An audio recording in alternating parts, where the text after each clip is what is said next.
கர்த்தருடைய மகாபரிசுநாமத்துக்கு ஸ்தோத்திரமும் கனமும் உண்டாவதாக. இதோ இந்த 10ஆம் நாளை கூட இந்த ஆடியோ கிளிப் வழியாக உங்கள் அனைவரையும் சந்திக்க கடவுள் ஏற்படுத்தின இந்த ஈவுக்காக அவருடைய நாமத்திற்கு மகிமையும் பரிசுத்தமும் கனமும் உண்டாவதாக. ஸோ நம்ம கடவுள் வேதாகமத்தில் உள்ள பெண்களை குறித்து குறிப்பிட்ட சில பெண்களை குறித்து ஆராய்ந்தும் தியானிக்கவும் வழிவகுத்து கொண்டு அவர் நம்மக்கிட்ட என்ன சொல்ல வராரு அப்படின்றத உணர்த்தி கொண்டு வராங்க. ஸோ இது வரைக்கும் நம்ம 8 பெண்களை பற்றி பார்த்துள்ளோம். இன்றைய தினத்தில் கூட கடவுள் வேதாகமத்தில் 9வது பெண்ணாக ரூத் என்பவரை குறித்து நம்ம இன்னைக்கு தியானிக்க போகிறோம். இந்த ரூத் நமக்கு தெரியும். இந்த ரூத் புக் ஆஃப் ரூத்தே தனியாக இருக்கு. ஸோ இந்த ரூத்தின் இது நியாயாதிபதிகள் இஸ்ரவேலை ஆட்சி செய்த காலத்தில் நடக்குது. இதில் பஞ்சமும் ஆவிக்குரிய வீழ்ச்சியும் இருந்த ஒரு காலகட்டம். ஸோ ரூத்தோட இது பார்த்தோன்னா, ரூத்தின் நாட்கள் இந்த நியாயாதிபதிகள் இஸ்ரவேலை ஆட்சி செய்த காலம். அந்த காலத்தில் மிகுந்த பஞ்சமும் ஆவிக்குரிய வீழ்ச்சி மிகவும் இருந்த காலகட்டம். ஸோ இந்த பெத்லகேம் மற்றும் மோவாப்பில் இந்த சூழ்நிலை நடக்குது. இதில் முக்கியமான நபர்கள் பார்த்தோன்னா, நமக்கு தெரிந்த மாதிரி நகோமி மாமியார், அவங்களோட மருமகள் தான் ரூத்து. மீட்பராக இந்த கதையில் வரவங்க தான் போவாஸ். ஸோ ரூத் அந்த மாதிரி இந்த ரூத் புக் ஆஃப் ரூத்னே தனியாக ஒரு சாப்டர் இருக்குது ரூத் பற்றி. ஸோ இதில் 4 அதிகாரங்களில் முதல் அதிகாரம் எதை குறிக்குதுன்னா, ரூத்தோட தீர்மானம் மற்றும் பயணம். அதாவது நம்ம அனைவருக்கும் தெரிந்த பிரகாரம் ரூத்தோட வாழ்க்கையில் பார்த்தோன்னா, அவங்களோட கணவர் இறக்குறாங்க. முதல்ல நகோமியோட கணவர் இறந்து போகிறாங்க. அதுக்கப்புறம் அவங்களோட 2 பையன்களுமே இறக்குறாங்க. ஸோ அந்த 2 பையன்களோட மருமகள் தான் ஒருத்தர் ரூத்து. ஸோ அவங்க இறந்தப்போ இவங்க நகோமி என்ன சொல்கிறாங்கன்னா, ரூத்து அவங்களோட நீங்கள் என்னோட இருந்து கஷ்டப்பட வேண்டாம், நீங்கள் உங்களோட அம்மாவோட வீடுகளுக்கே போங்கன்னு சொல்கிறாங்க. கட்டாயப்படுத்தின பின்பு அந்த இன்னொரு மருமகள் போயிடுறாங்க. ஆனால் ரூத் போகவே இல்லை. ரூத் நான் உங்களோட தான் இருப்பேன் அப்படின்னு சொல்கிறாங்க. அவங்க சொன்ன வார்த்தையை கூட ரொம்ப அழகாக இது பண்ணலாம். மரணமே அல்லாமல் வேறொன்றும் உம்மை விட்டு என்னை பிரித்தால் கர்த்தர் அதற்கு சரியாகவும் அதற்கு அதிகமாகவும் எனக்கு செய்ய கடவார் என்றார். ஸோ அந்த அளவுக்கு ஒரு பிடிவாதமாக ரூத் ஒரு மன இதோடு நான் உங்கள் கூட தான் இருப்பேன், உங்களுக்கு துணையாக தான் இருப்பேன் அப்படின்றதுல அவங்க மாமியாரான நகோமிக்கு நான் துணையாக நிற்பேன் அப்படின்றதுல அவங்க மிகவும் உறுதியாக இருந்தாங்க. ஸோ அந்த உறுதியை இந்த அளவுக்கு சொன்ன பிறகு மரணமே இல்லாமல் வேறொன்றும் பிரிக்காதுன்ற மாதிரி அவங்க சொன்ன பிறகு ரூத்தோட மாமியார் நகோமியும் அவங்கள கட்டாயப்படுத்துறதை விட்டுட்டு அவங்க இருக்க அனுபவிச்சாங்க. ஸோ இந்த அதிகாரம் 1 பார்த்தோன்னா, ரூத்தின் தீர்மானம் மற்றும் பயணம். அதை தீர்மானித்த பிறகு அவங்களும் அவங்களோட மாமியாரான நகோமியும் சேர்ந்து மோவாபிலிருந்து பெத்லகேமிற்கு புறப்படுறாங்க, பயணம் செய்கிறாங்க. அது குறித்து தான் அதிகாரம் 1 இருக்குது. அதிகாரம் 2 பார்த்தோன்னா, ரூத்தோட கடின உழைப்பு மற்றும் போவாசின் காலம். இங்கே மீட்பராக ஒரு போவாசுன்ற ஒருத்தவங்க இருக்கிறாங்க. ஸோ இந்த அதிகாரம் 2 அவங்க போன அந்த பெத்லகேம் போன அந்த காலம் அறுவடை காலமாக இருந்தது. ஸோ அது உள்ள அவங்க போகும்போது அங்கே ஒரு இது என்ன இருந்ததுன்னா, அங்கே நிலங்களெல்லாம் இருக்கும். ஸோ அங்கே அந்த பயிரை அறுத்துட்டு போகும்போது வழியில் அந்த குடியிலேருந்து விழும் இல்லைங்களா, அதை யார் வேணால் அதை எடுத்துக்கலாம். அவங்க பின்னாடியே போய் அதை யார் வேணால் எடுத்துக்கலாம் அப்படின்ற மாதிரி இருக்கும். ஸோ அங்கே போனதுமே ரூத் நகோமி கிட்ட, நான் போய் நமக்கான உணவு இதை இது எடுத்துகிட்டு வரேன் அப்படின்றாங்க. ஸோ அதுதான் அவங்களோட கடின உழைப்பாக இருந்தது. போவாஸின் களமும் அங்கே தென்பட்டது. ஸோ இவங்கள ரூத்தை பார்த்த போவாஸ் ரூத்தை கூப்பிட்டு, நீங்கள் வேறு யாரோட களத்துக்கும் போக தேவையில்லை, என்னுடைய விவசாய நிலத்திலேயே நீங்கள் இப்போ அவங்களுக்கு பின்னாடி போய் என்ன உங்களுக்கு கிடைக்குதோ அதை எடுத்துக்கோங்கன்னு அனுமதிச்சாங்க. அதிகாரம் 3ல் பார்த்தோன்னா ரூத்தின் கீழ்ப்படிதல் மற்றும் போவாஸின் மீட்பு வேண்டுதல். ஸோ அதிகாரம் 3ல் பார்த்தோன்னா இந்த ரூத் ஆக்சுவலி இந்த போவாஸை கடவுள் தான் கொண்டு வர்றாங்க மீட்பராக. இந்த போவாஸை சந்திப்பதில் இது ரூத்து அவங்களோட அந்த விவசாய களத்தில் இது அந்த கனிகளை அந்த நெல்லை பொறுக்கிட்டு இருக்கும் போது தான் அவங்க பார்த்தாங்க. பார்த்துட்டு தான் கூப்பிட்டு இப்படி ஒரு வாய்ப்பை கொடுத்தாங்க. இது எல்லாமே யதார்த்தமாக நடந்ததுன்னு நம்ம நினைக்கலாம். ஆனால் அது எல்லாமே கடவுளோட சித்தத்தின் அவரோட அமைப்பின் பிரகாரமாக தான் நடந்தது. ஸோ இவ்வளோ கரிசனை அவங்க ரூத் மேலே வைத்தது, இவரோ தயவு வைத்தது கடவுளோட கிருபையினால், கடவுள் வைத்த திட்டத்தினால் மாத்திரம்தான். ஸோ இதை நகோமிக்கு தெரிந்த போது நகோமி போவாஸ் ஏன் இவ்வளோ ரூத் மேலே இருக்காங்க அப்படின்றத இது பண்ண போவாஸையும் ரூத்தையும் சேர்த்து வைக்க மறுமணம் பண்ணி வைக்க நினச்சாங்க.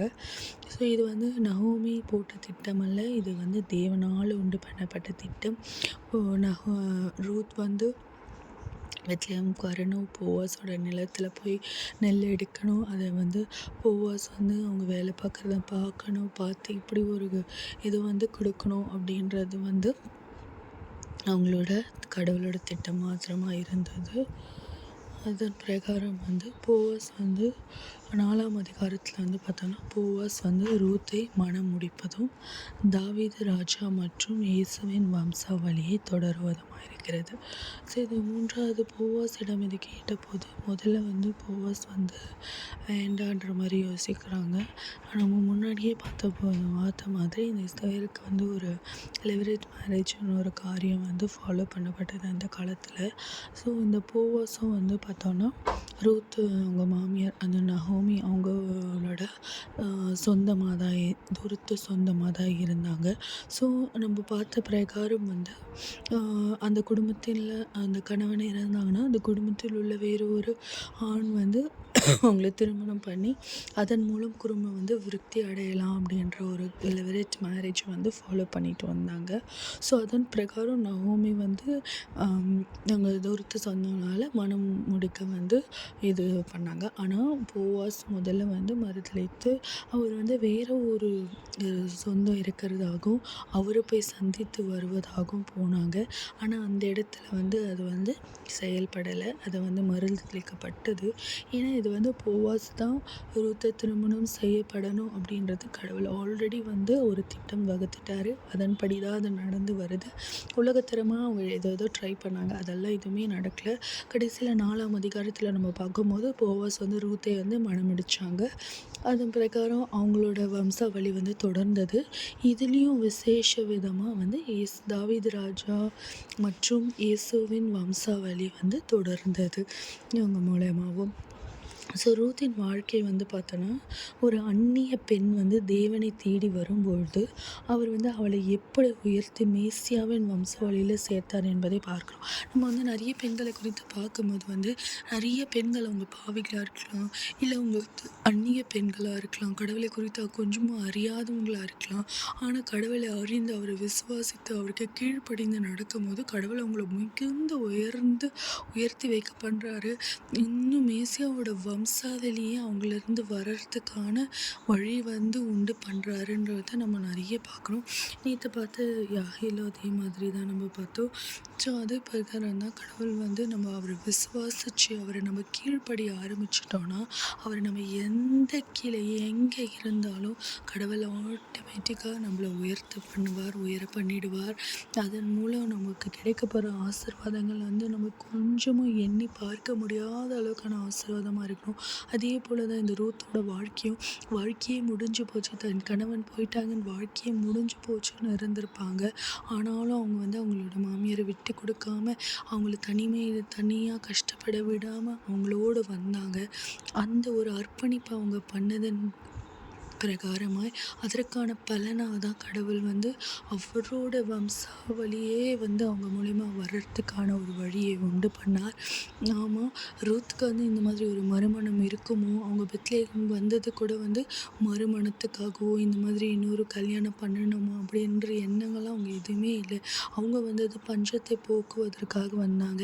அப்பயுமே வந்து கடவுள் வந்து விசேஷ விதமாக அவங்க பெத்லேக்கு வர நேரம் வந்து அறுவடை காலமாக இருந்ததுன்னு நம்ம பார்க்குறோம். அவங்க வந்து விதைக்கிற காலத்தில் கூட வர வைக்கல கடவுள்.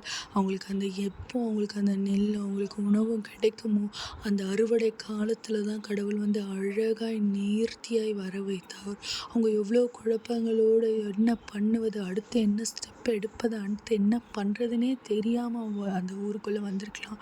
ஆனால் கடவுள் அழகாக அவங்க வருவதற்கு முன்னாலே அந்த இடத்தை அவங்களுக்காக ஆயத்தம் பண்ணி வச்சுட்டாரு. அவங்களுக்கான திட்டத்தை வந்து கடவுள் அந்த இடத்துல ஆல்ரெடி அவர் வந்து போட்டு வச்சுட்டாரு. நம்ம போனால் மட்டும் போதும், மீதியை கடவுள் பார்த்து கொள்வார். மீதியை வந்து கடவுள் திட்டத்தை ஆல்ரெடி நமக்கான பிளானை அவர் வச்சுட்டாரு. நம்ம போய் உள்ளே நுழைச்சி எந்த பிளானும் நம்ம பண்ணாமல் அவர் காட்டுற வழியில் அழகாக நம்ம போகணுன்னா அவரோட திட்டம் நம்ம வாழ்க்கையில் அழகாக நிறைவேறுவதை நம்ம பார்க்கலாம். அடுத்து அவங்களுக்கு கூட அறுவடை காலத்தில் போனாங்க. அவங்களுக்கு நெல் கிடைச்சது, அவங்களுக்கு உணவு கிடைச்சது. ரூத் வந்து அந்த கடின உழைப்பு அங்கே போகும்போது ஆட்டோமேட்டிக்காக வந்து போவாஸ் வந்து அந்த இடத்துல பார்த்தாங்க. போவாஸை கடவுள் மறுமணம் பண்ண வச்சாங்க. அதன் மூலமாக அவங்க ஆசீர்வதிக்கப்பட்டாங்க. போவாஸோட கண்களை தயவு பெற கிருபை செஞ்சது கடவுள் தான். அவர் போட்ட பிளான் இது அதனால் அது செவ்வனமாய் நிறைவேறுச்சு. நம்ம வாழ்க்கை இன்னைக்கு எதை நோக்கி போகுதுன்னு நமக்கு தெரியாமல் இருக்கலாம். எல்லாமே முடிஞ்சுது அப்படின்ற ஒரு சூழலில் நம்ம இருக்கலாம். இல்லை அடுத்து என்ன பண்ண போகிறேனே எனக்கு தெரியல, எல்லாமே முடிஞ்சிடுச்சு, இனி நான் என்ன செய்வதென்று அறியாமல் திக்கற்று போயிருக்கிறேன்னு நீங்கள் நினைக்கலாம். ஆனால் நிச்சயமாய் கடவுள் வந்து நம்மளை விடமாட்டார்.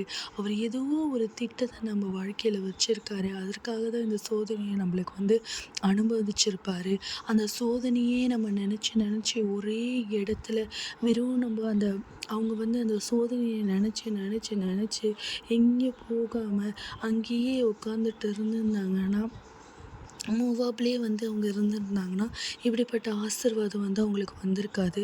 அவங்க அந்த மோவாபிலிருந்து விட்டு பெத்லெகேமுக்கு வந்து கடவுளுக்கு கீழ்ப்படிஞ்சு வந்ததுனால தான் கடவுளை வந்து அவங்கள விசேஷத்தை ஆசீர்வதித்து அவங்களுக்கு அவர் வைத்திருந்த திட்டத்தின் பிரகாரமாக எல்லா ஆசீர்வாதமும் கடவுள் கொடுத்தாங்க.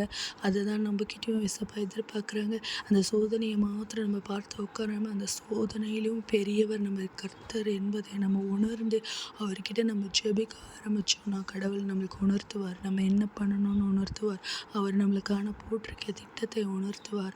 அதை செயல்படுத்துவார். நம்மளை ஆசீர்வதிப்பார். ஸோ இந்த ரூத்தோட வாழ்க்கையில் நம்ம கற்றுக்கொள்ளக்கூடிய விஷயம் உண்மையுள்ள அன்பு, துணிச்சலான தீர்மானம், கடின உழைப்பு, மனத்தாழ்மை, தேவனுடைய வழி நடத்துதல், நற்பெயரின் முக்கியத்துவம், மீட்பின் நம்பிக்கை, உண்மையுள்ள அன்பு. அவங்க அந்த மாமியார் மேலே உண்மையான அன்பு வைத்திருந்ததுனால தான் இவ்வளோ பெரிய ஆசீர்வாதம் அவங்களுக்கு கிடச்சிது. அவங்க கணவன் இறந்ததும் அவங்க போயிருந்தாங்கன்னா அவங்க வாழ்க்கை என்ன ஆயிருக்குன்னு தெரியாது. இல்லை அப்படிப்பட்ட ஒரு பேரை கொண்டு பைபிளில் அவங்க பேர் வந்திருக்கோமா, இன்றைக்கி நம்ம அவங்கள பற்றி பேசியிருப்போமான்னு கூட நம்மளுக்கு தெரியாது. துணிச்சலான தீர்மானம், அந்த மோவாப்லேருந்து பெத்லேக்கு வரணும் அப்படின்ற ஒரு துணிச்சலான தீர்மானத்தை எடுத்தாங்க. வந்து சும்மா வீட்டில் உட்காந்துட்டு இல்லாமல் கடின உழைப்பை கொடுத்தாங்க. அந்த கடின உழைப்பு பண்ண போய் தான் அவங்க வந்து போவாஸோட கண்களில் தென்பட்டாங்க. கடவுளோட திட்டம் நிறைவேறினது. மனத்தாழ்மை, இந்த போவாஸோட இது பண்ணும்போது கூட அவங்க மனத்தாழ்மையோடு இருந்தாங்க. இந்த குணம் தான் அவங்கள உயர்த்தியது. தேவனுடைய வழிநடத்துதல், தேவனுக்கு வந்து நம்ம அர்ப்பணித்து அவர் வழிநடத்துதலை உண்டு பண்ணணும். நற்பெயரின் முக்கியத்துவம், மீட்பின் நம்பிக்கை. கடவுள் நிச்சயமாக நம்மளை மீட்பாருன்னு நம்பி தான் அவங்க வந்தாங்க. அழகாக கடவுள் மீட்டெடுத்தார். அதற்கான நற்பண்புங்களை அவங்க வச்சுருந்தாங்க. அதற்கான கீழ்ப்படிதல் அவங்க இது பண்ணாங்க. அவங்க கீழ்ப்படியும் போது தான் நம்ம மீட்பின் நம்பிக்கை கடவுள் நம்ம அழகாக மீட்டெடுப்பார். நம்ம பண்ண வேண்டியதெல்லாம் ஒன்றே ஒன்று, அவருக்கு கீழ்ப்படியணும், அவர் மேலே விசுவாசம் வைக்கணும். இதை மாத்திரம் நம்ம பண்ணால் போதும், மீதிய கடவுள் வந்து நேர்த்தியாக பார்த்து கொள்வார். ஜெபிக்கலாம். அப்பா ராஜா சோத்திரம் தகப்பனே, இந்த நல்ல வேலைக்காய் கூட ஜெபிக்கிறோம் அப்பா. இதுவும் இந்த 10ஆம் நாளை அப்பா நீர் செய்த இந்த கிருபைக்காகவும் இரக்கத்திற்காகவும் தடையில்லா இந்த அப்பா உம்முடைய ஊழியத்திற்காகவும் நன்றி தகப்பனே. நன்றி ராஜா, கூட ஆணுக்கூடி நன்றி. ஒவ்வொரு காலை பொழுதும் நம்முடைய கிருபைக்கு புதிதாக இருக்கிற தயவுக்காகவும் இரக்கத்திற்காகவும் நன்றி அப்பா தகப்பனே. அப்பா அதுவும் இந்த வேலையில் கூட ராஜா அப்பா தகப்பனே, உங்களுடைய கிருபையினாலும் உங்களுடைய தயவுனாலும் உங்களுடைய காருண்யத்தினாலும் எங்களை வழிநடத்தி வர தயவுக்காக நன்றி தகப்பனே. இந்த நாளில் கூட அப்பா நாங்கள் பார்த்த அந்த ரூத்துக்காக கூட அப்பா நன்றி தகப்பனே. அந்த ரூத்தை போல தகப்பனே, நாங்கள் உண்மையான அன்பு உள்ளவர்களாய், மன தாழ்மை உள்ளவர்களாய், உம்மை விசுவாசிக்கிறவர்களாய், உமக்கு கீழ்ப்படுகிறவர்களாய், நாங்கள் கடின உழைப்பை கொடுக்கிறவர்களாய் இருக்க கிருபை செய்யுங்க அப்பா. அப்பா நீர் அவங்களுக்கான திட்டத்தை தீட்டி செவ்வனமாய் நிறைவேற்ற அவங்களுக்கு ஒத்துழைத்து அந்த நற்பண்புகளை கொண்டு இருந்தாங்களே அப்பா, அதே போல் நாங்களும் நற்பண்புகளை கொண்டு ராஜா உங்களோட திட்டம் என்னவென்று அறியக்கூடிய ஆவிக்குரிய ஞானத்தை எங்களுக்கு கட்டளையிடுங்கப்பா.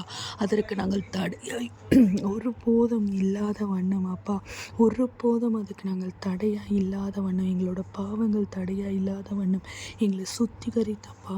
எங்களுக்காக நீர் வைத்திருக்கிற திட்டத்தை எங்கள் வாழ்க்கையில் நிறைவேற்ற அப்பா நீர் எங்களை பயன்படுத்த வேண்டுமாய் ஜெபிக்கிறோம் தகப்பனே.